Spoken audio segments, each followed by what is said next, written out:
Le phénomène de la sexualité purement amoureuse, c'est-à-dire de la sexualité pure et simple, relevant directement de l'astralité de l'homme, ne nécessite pas d'intervention des forces supramentales pour qu'il s'actualise.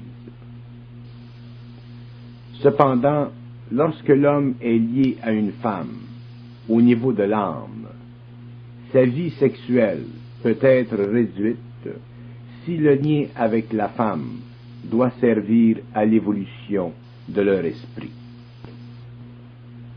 Tant que l'homme et la femme ne vivent qu'un lien astral, lien qui n'est pas fixé par l'échange vibratoire de deux âmes, pour une évolution supérieure, il n'y a pas de problème sur le plan de la sexualité naturelle.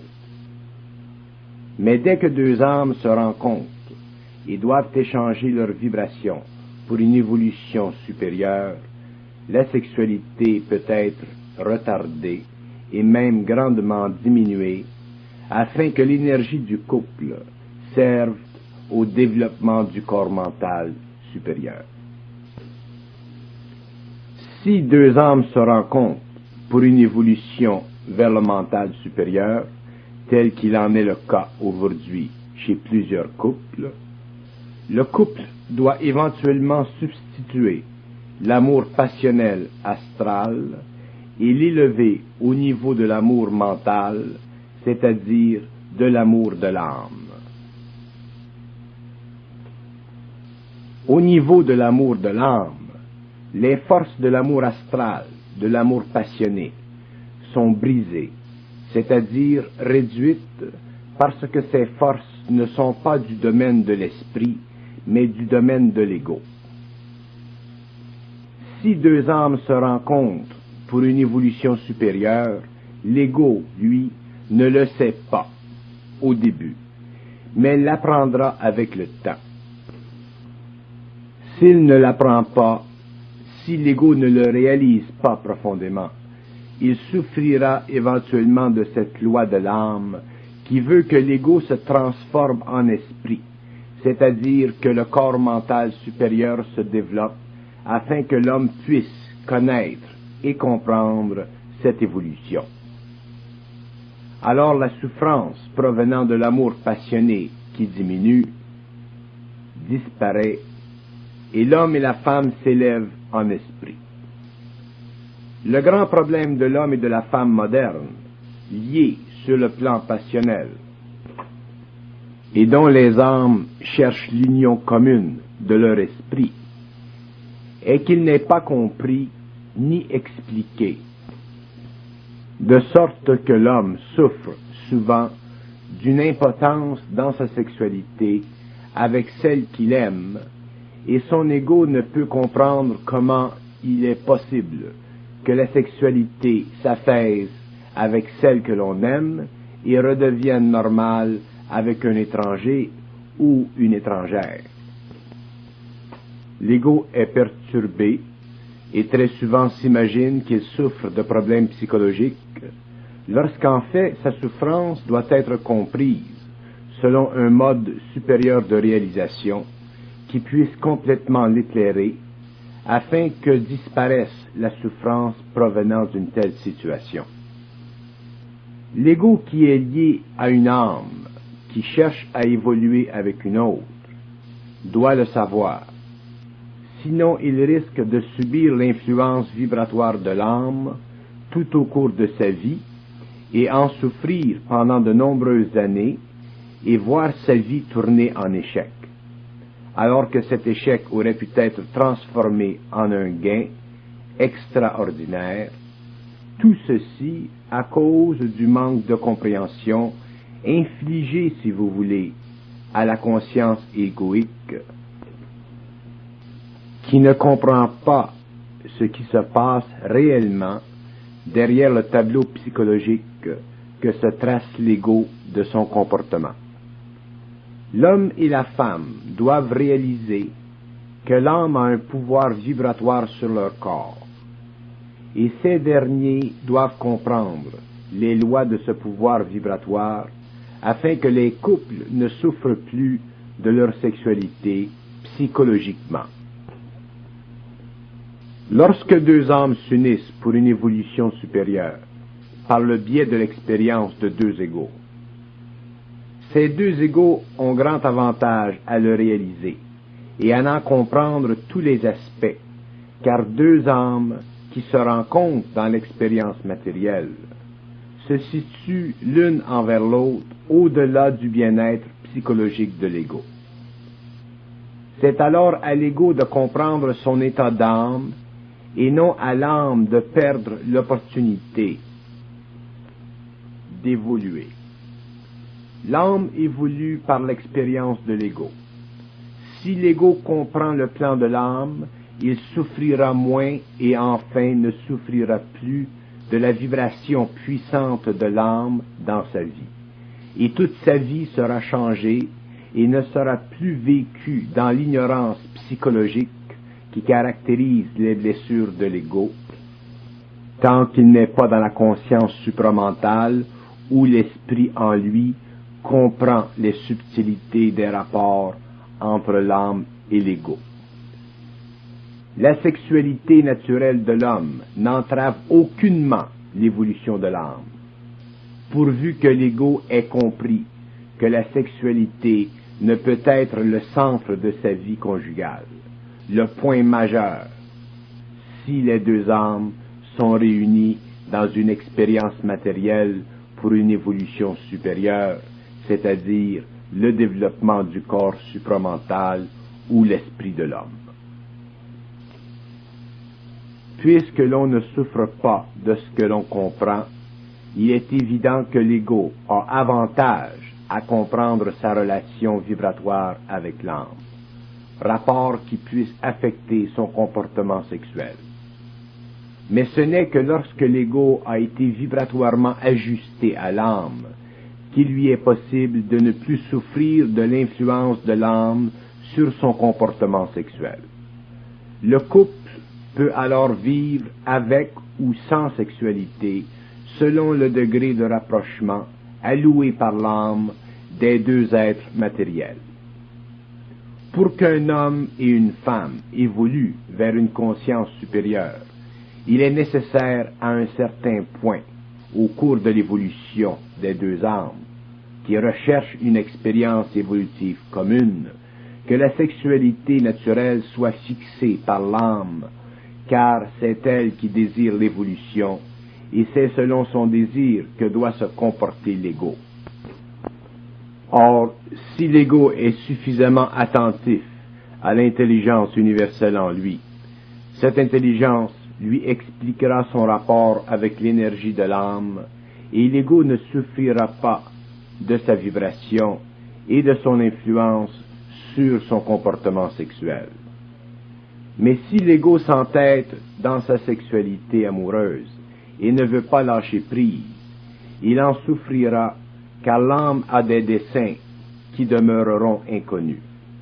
C'est alors que les rapports dans le couple peuvent se détériorer, car si l'homme aime sa femme et qu'il ne comprend pas, et qu'elle aussi ne comprend pas, l'influence de l'âme sur leur sexualité, la vie sexuelle peut être une source de conflits interminables. L'ego peut ignorer ou ne pas connaître l'existence de cette loi de l'âme, mais ceci ne change en aucune façon son lien avec elle. Si l'âme doit se rapprocher au cours de l'évolution matérielle d'une autre âme, elle fera tout en son pouvoir pour éteindre ce qui nuit à ce rapprochement, car l'âme évoluée cherche à amplifier dans la vie matérielle son pouvoir sur l'ego, c'est-à-dire son pouvoir vibratoire, afin que l'ego grandisse en esprit et devienne pour elle le véhicule parfait. Ainsi, lorsqu'un couple en évolution sent que le lien amoureux qui lui donnait auparavant sa fondation commence à s'amoindrir, ce même couple a avantage à réaliser que les âmes évoluées cherchent à s'unir par le biais de l'esprit au lieu du corps astral et que cette union est essentielle à leur évolution. Si l'ego comprend, une transmutation s'opère dans le couple et le bonheur devient autre, c'est-à-dire qu'il devient de plus en plus réel, car il n'est plus fondé sur la chair, mais l'esprit. La vie sexuelle ou intime de l'homme, appelée à se conscientiser, devient avec le temps de plus en plus sous le contrôle de l'âme. C'est-à-dire que là où, auparavant, l'ego suscitait en lui-même l'énergie sexuelle selon son corps de désir, ce même ego, conscientisé, perd le pouvoir libre de sa sexualité afin que l'âme en contrôle l'événement. Cette perte du pouvoir libre sur sa sexualité inquiète l'ego au début, car il ne sait pas toujours en expliquer la raison. Dans la vie de couple, où deux êtres sont en évolution conjointe vers le supramental, le problème est moins onéreux. Mais là où un seul partenaire supporte le poids de l'expérience aux dépens de l'autre, une telle situation peut créer un climat difficile chez le couple. C'est pourquoi celui qui sait et qui comprend doit s'appuyer sur son savoir intérieur et ne pas trop souffrir de la situation intellectuellement, c'est-à-dire psychologiquement, tandis que l'autre partenaire, avec le temps, sera amené à réaliser la situation de celui qui est en évolution vers le supramental. Si ce dernier, par contre, ne sait comprendre et accepter une telle situation, les événements liés à une telle expérience serviront opportunément l'âme qui cherche toujours à rapprocher l'ego d'elle-même. La sexualité humaine inconsciente représente une grande part de l'activité de l'âme à travers l'ego. Mais elle représente aussi un frein à la participation directe de l'âme dans l'ego, lorsque ce dernier peut difficilement voir au-delà de la sexualité purement astrale. La sexualité est devenue trop importante dans la vie de l'homme, et son importance n'a pas de rapport profond avec son bien-être réel. Alors que la sexualité en elle-même représente le point terminal de l'énergie vibratoire dans l'homme, ce dernier, à cause de son corps de désir surexcité, a créé des liens trop puissants avec lui-même aux dépens de l'âme. Maintenant que la vie emporte l'homme vers de nouvelles étapes d'évolution et de conscience, l'âme projette la domination éventuelle de l'ego, et ce dernier se verra vexé dans une expérience qu'il a toujours considérée au-delà de son importance naturelle. Beaucoup d'êtres spirituels croient que la sexualité entrave la spiritualité. En effet, elle retarde la spiritualité. Mais, comme la spiritualité est aussi une autre forme d'illusion nécessaire à l'évolution de l'homme, elle n'entrave rien. C'est l'attitude de l'homme envers la sexualité qui retarde le contact vibratoire entre l'âme et l'ego, et non la sexualité en elle-même. Ce point est de grande importance. L'ego doit apprendre à se détacher psychologiquement des formes qui caractérisent l'expérience sexuelle. Il doit apprendre à vivre sa sexualité vibratoirement et non psychologiquement. C'est pourquoi l'âme, dans son contact avec l'ego, le force à lâcher prise, afin que ce dernier comprenne que l'importance qu'il donne à la sexualité est une importance égoïque fondée sur l'insécurité de l'ego. L'énergie sexuelle doit descendre dans l'homme et ne pas subir l'influence de la part de l'ego. Ceci est important, car lorsque l'homme est conscient, c'est la partie supérieure de lui-même qui régit sa vie, et non la partie inférieure animale. Le couple qui se conscientise, dont le corps supramental est en évolution, doit apprendre à vivre sur le plan intime selon la vibration qui les anime. Cette vibration augmente avec le temps, devient de plus en plus perceptible et devient de plus en plus évidente. L'âme régit l'homme et la femme, et ces derniers ne souffrent plus d'une sexualité ralentie par rapport à son allure effrénée vécue dans le passé. Alors que dans le passé, la vie intime dépendait beaucoup de l'attitude personnelle d'un conjoint vis-à-vis lui-même et l'autre, la nouvelle vie intime ne dépend que du rapport vibratoire établi par l'âme par le biais des deux égaux, de plus en plus harmonisés sur le plan de l'esprit. Autant auparavant, l'harmonie sexuelle était importante pour l'équilibre du couple, autant maintenant, l'harmonie de l'esprit a remplacé l'autre. Et le couple qui dépendait d'une harmonie sexuelle et psychologique, maintenant ne dépend que de l'esprit. La vie intime du couple conscientisé s'oriente de plus en plus selon la vibration de l'âme, et c'est cette vibration qu'ils vivront dorénavant, s'élevant ainsi au-delà du désir purement animal, pour connaître l'action pure, l'action qui permet la canalisation de l'énergie sans l'interférence de l'ego.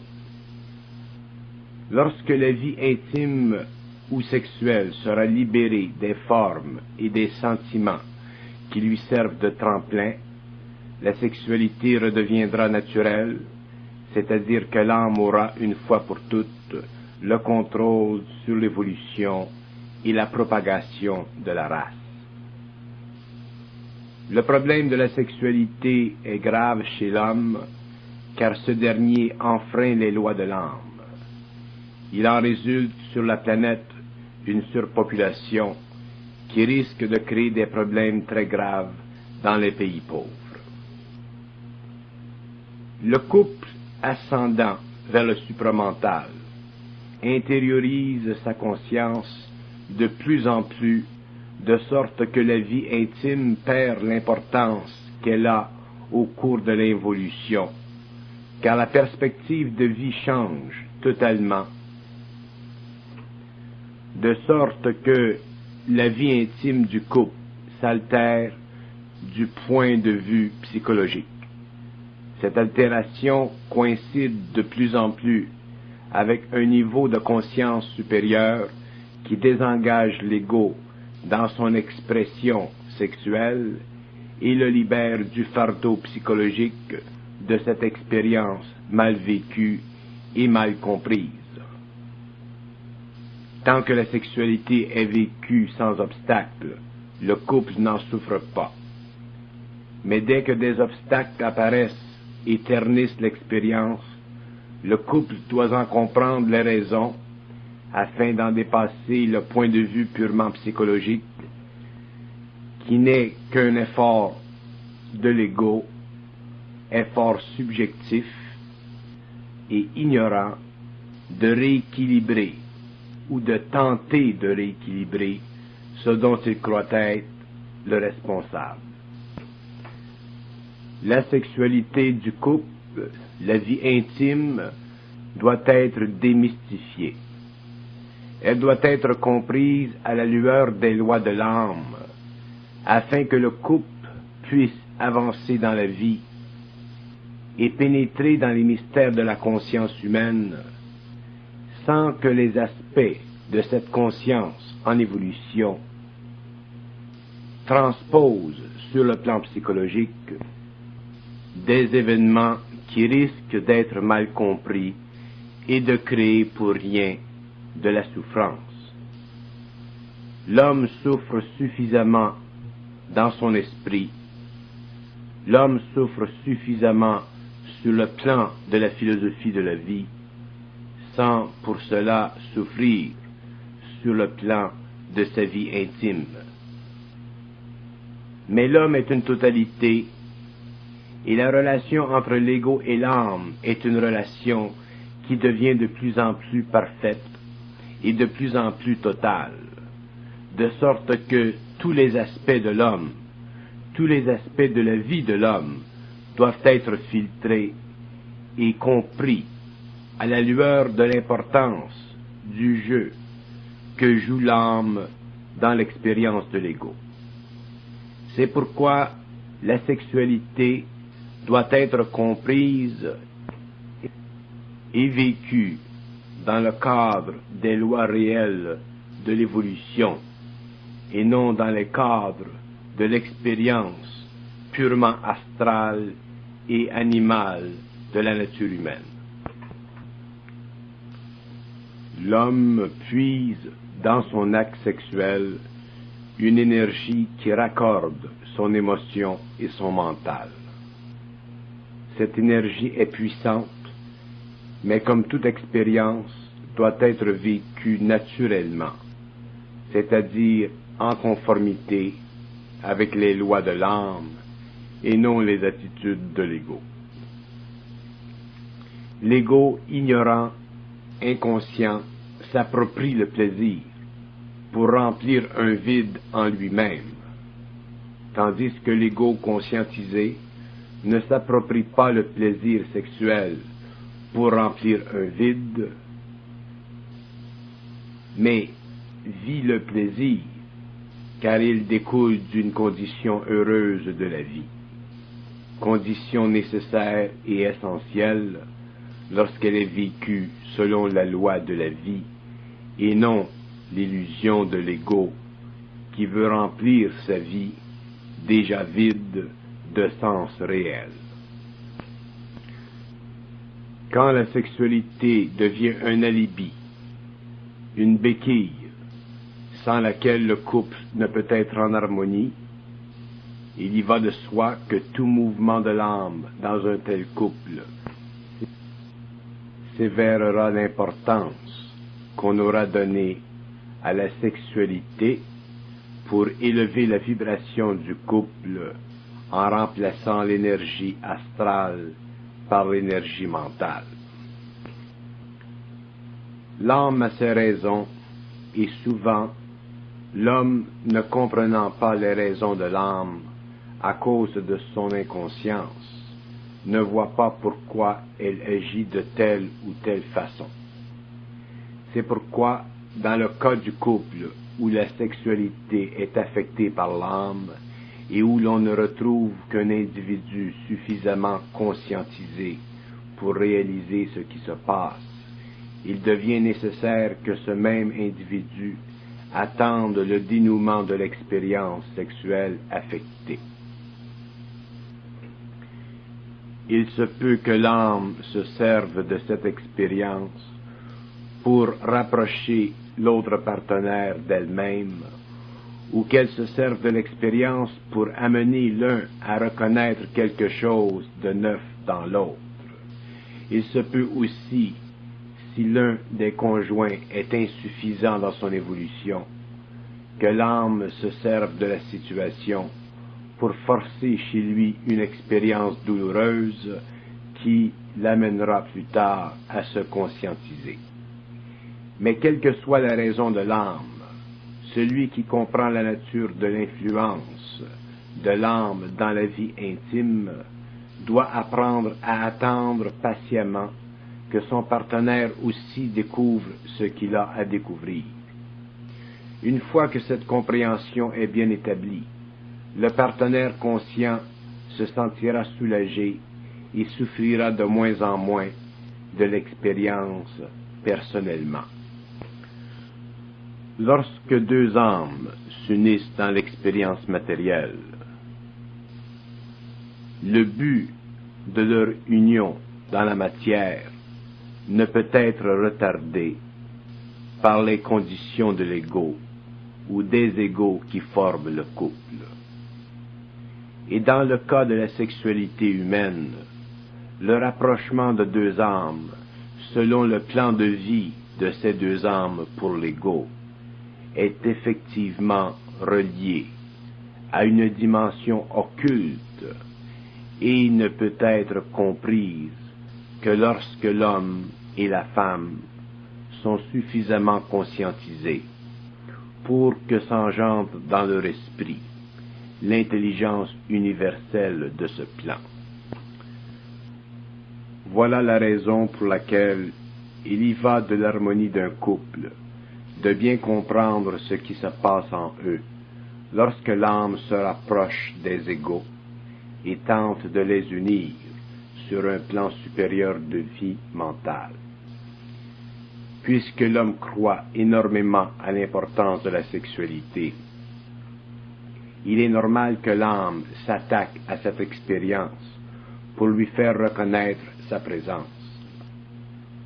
Tant que l'homme n'est pas touché dans sa sexualité, le côté profond de son ego est protégé par l'oubli total d'une autre présence en lui.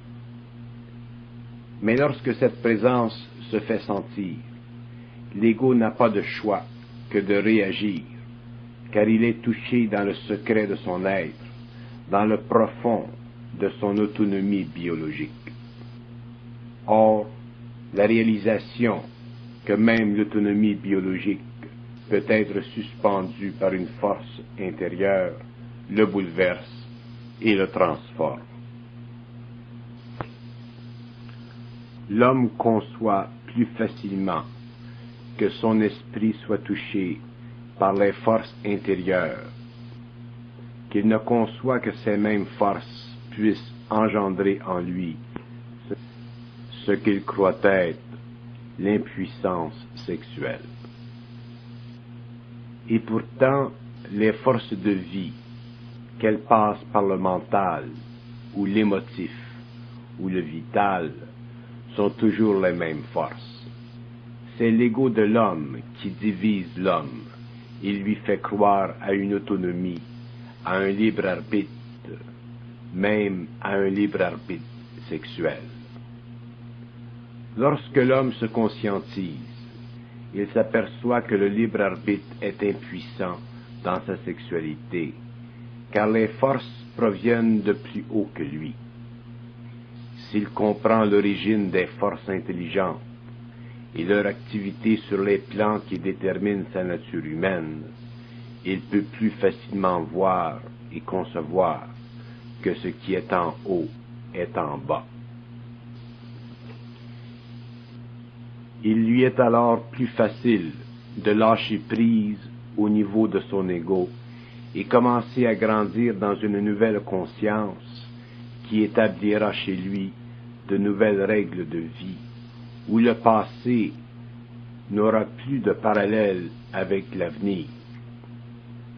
Au lieu de se décourager, il sera rempli d'une vision nouvelle et d'une compréhension plus claire de ce qui se passe en lui et pourra ainsi vivre sa vie d'une façon qui s'harmonise avec l'intérieur, même au prix d'une perte apparente qui n'est en fait qu'une nouvelle adaptation de la vie consciente dans un corps matériel.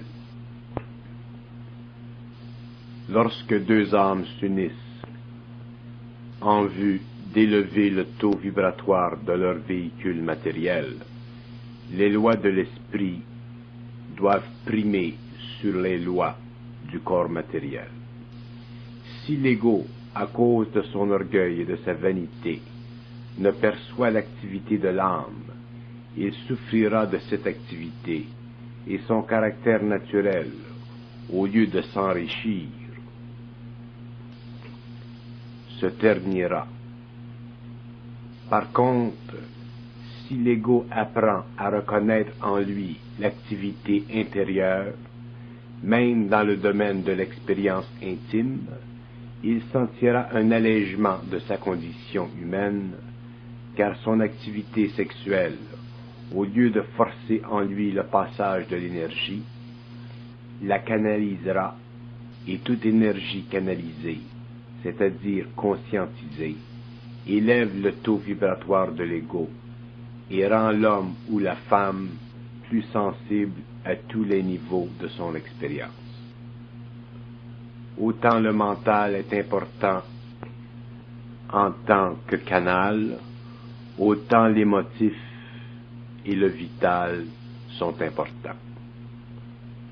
Mais dès que l'ego fait interférence avec la canalisation d'un plan ou d'un autre, il retarde son évolution, quel que soit son désir spirituel, car l'évolution est un phénomène d'énergie et non un phénomène de forme spirituelle. C'est pourquoi la sexualité vécue consciemment est une des grandes portes de l'évolution. Car là où l'ego dominait en force auparavant, il vivra passivement, c'est-à-dire de façon non égoïque dans l'avenir. Mais il doit être préparé à comprendre, afin de ne pas souffrir de ce qu'il ne comprend pas. Tout doit être compris chez l'homme. Voilà pourquoi l'homme d'aujourd'hui jouit de possibilités qui étaient auparavant retenues. Ceux qui ont de la difficulté à adapter une vie de conscience à une vie intime sont encore prisonniers des formes dans leur esprit. Ce n'est pas du domaine de l'ego d'altérer les courants d'énergie qui doivent passer par ses centres. C'est l'âme qui doit contrôler le flux de ces énergies. Mais si l'ego, à cause d'une trop grande sensibilité spirituelle, cherche à contrôler les forces en lui, il altérera son caractère et fera interférence avec l'âme. L'âme n'est pas l'ego, et les conditions psychologiques de l'ego, les conditions spirituelles de ce dernier, ne sont pas de son ressort. Ce n'est que lorsque l'ego a suffisamment avancé dans la conscience totale qu'il s'aperçoit combien l'âme est au-dessus de ses conceptions. Voilà pourquoi le couple doit vivre sa vie telle qu'elle lui est présentée, sans impliquer l'ego, surtout dans le domaine de la vie intime, si cette dernière n'est pas affectée par l'âme. Par contre, si retenue il y a, le couple verra que toutes les illusions de l'importance de leur sexualité disparaîtront au fur et à mesure que se construira en eux un centre mental supérieur. Ceux qui craignent perdre leur conjoint à cause d'une retenue des énergies sexuelles souffriront de leur crainte tant qu'ils n'auront pas stabilisé leur mental et leur émotivité face à cette situation. L'ego doit dépasser les inquiétudes temporelles s'il veut entrer dans la conscience totale. Et ce n'est qu'au cours de telles expériences qu'il s'aperçoit que de nombreuses inquiétudes étaient au nombre des souffrances qu'il devait connaître, afin que s'installe en lui la conscience permanente. Il y a toujours un prix à la conscience. Le couple qui se conscientise ne doit pas s'inquiéter de sa sexualité. Ce même couple doit comprendre que les changements dans la vie produits par la pénétration des énergies de l'âme sont essentiels et nécessaires. Si ce couple, à cause du contact interne, peut établir communication avec l'intelligence en eux, ce même couple peut facilement comprendre les conditions de ces changements. Et à partir de cette compréhension qui les informe, le couple peut relaxer psychologiquement et ne pas s'inquiéter et ne pas chercher à se donner le blâme. Deux êtres qui se conscientisent doivent avoir une conscience suffisamment objective pour reconnaître que dans un et dans l'autre, des changements s'opèrent et que les aspects de la vie, tels la sexualité, au-dessus de l'activité de l'âme. L'âme est dans l'homme, l'âme doit tout contrôler dans l'homme, par vibration. Voilà ce qui est la conscience. Il s'agit à l'homme au niveau de son ego, de vivre de plus en plus dans cette conscience, afin d'en comprendre les mécanismes et afin de libérer dans son mental, dans son émotif et dans son vital des forces qui sont de plus en plus équilibrées, de plus en plus harmonisées, de sorte que, avec le temps, la personnalité, l'ego et l'âme deviennent un. Évidemment, la sexualité chez l'homme, telle qu'elle lui a été enseignée, telle qu'il l'a vécue, telle qu'il l'a comprise, est une sexualité inconsciente. Mais l'homme conscient ne peut pas vivre une sexualité inconsciente, parce que la conscience enveloppe tout son être, et la conscience équilibre tous ses corps, de sorte qu'il est normal que chez l'homme qui se conscientise, chez le couple qui devient de plus en plus équilibré intérieurement, que la sexualité soit affectée et que la sexualité avec le temps se transforme et devienne autre. Un très grand nombre de personnes ont cru, à cause de leur spiritualité et à cause des effets du rapprochement de l'âme avec l'ego, que la sexualité est une activité qui va à l'encontre des desseins de l'âme. Ceci est une grave erreur, parce que l'homme est constitué d'une certaine façon, et ce dont il est constitué fait partie de la création de l'homme. Mais la spiritualité a entravé cette compréhension, et avec le temps, l'homme conscientisé, au lieu de l'homme spirituel, remettra les choses en place et revivra sa sexualité d'une façon équilibrée, c'est-à-dire d'une façon qui n'entrave pas la relation entre l'âme et l'ego. L'orientation sexuelle de l'homme doit changer graduellement avec sa conscience. Son activité sexuelle doit devenir de plus en plus l'activité de sa conscience réelle sur ses principes inférieurs. Beaucoup d'êtres souffriront dans leur sexualité parce qu'ils n'auront pas compris son rôle. Beaucoup d'êtres souffriront car ils n'auront pas compris le lien qu'elle a avec les autres énergies de la conscience. L'homme comprendra un jour que la sexualité est une force permanente dans le corps matériel qui lie l'âme à la matière. Autant l'âme est liée à la matière par la sexualité, autant l'âme fait partie de la matière par l'émotif, autant l'âme conquiert la matière par le mental, autant l'âme est au-dessus de la matière dans le supramental. Mais l'homme a mal compris la fonction de ces principes parce que l'homme a perdu contact avec le plan de l'âme.